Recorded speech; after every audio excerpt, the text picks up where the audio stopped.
The biggest thing I've gained from the first 7 weeks of the psychology of coaching is just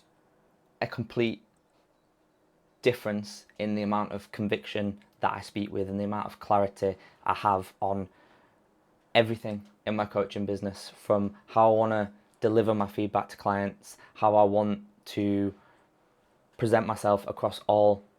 channels of communication, messages, emails, written documents, recorded trainings, and it bleeds through to all elements of the coaching service that I have and how I want to build my business as well. Like, one of the things I was struggling with when I first started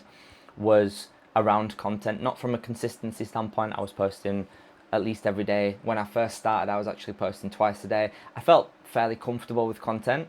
but I always found myself looking for ideas or looking for inspiration or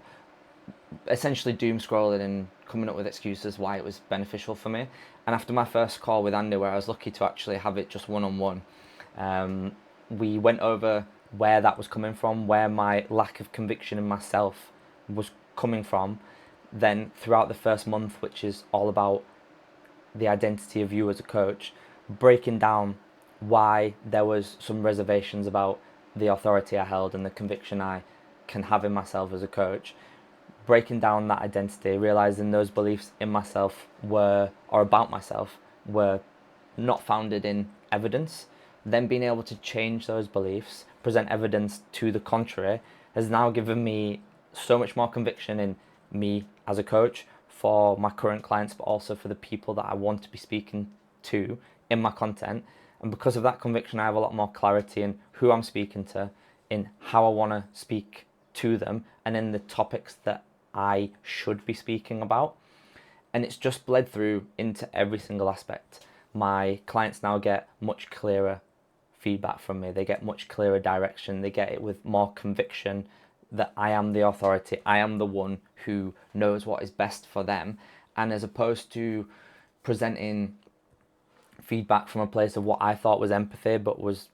just sympathy, just masking the message that clients needed to hear about the standards that they needed to hold themselves to,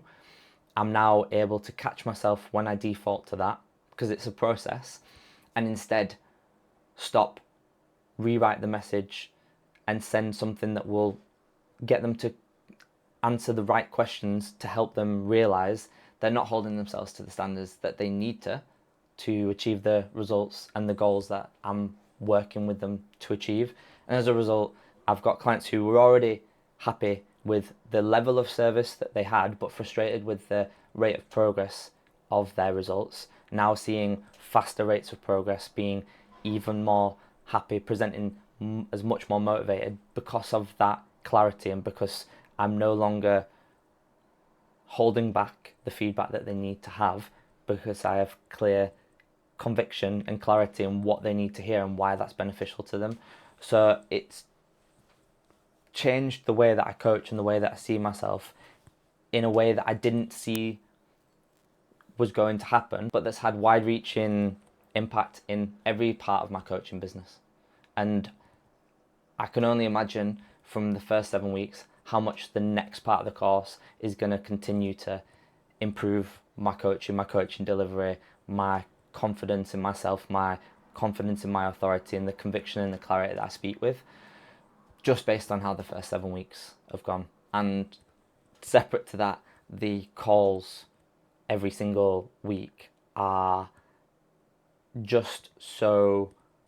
valuable in ways that you can't even see coming, because Andy won't let you get away with speaking in vague statements. He'll always push you to better define what you mean, which then allows you to see that actually, potentially, how you are speaking and what you're saying is just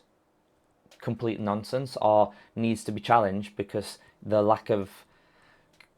clarity you have in how you speak about certain topics, or the way that you will brush off certain things as not important, Andy will call you up on that when it needs to happen, which from a being challenged standpoint is really important as a coach, but it also shows you another way that you can then communicate with clients, and how you might walk away from the you might have Andy say something to you and feel a little bit uncomfortable, a little bit annoyed about it. But then after the call, after processing, you realise that that is what you needed to hear. And for me, that's made me realise that a lot of the time I've been holding back on speaking to clients and delivering feedback to clients that way, when really, as long as I put it through my own filter, my own way of speaking, that's what's going to lead to the best results for that client, because that's actually what they need to hear. They don't need to hear, "Are you doing a great job?" They need to hear, "Actually, this is the reality of the situation, and if you don't change, then you're either going to continue at the rate that you are going, or you're just not going to achieve the goal that you've told me you want."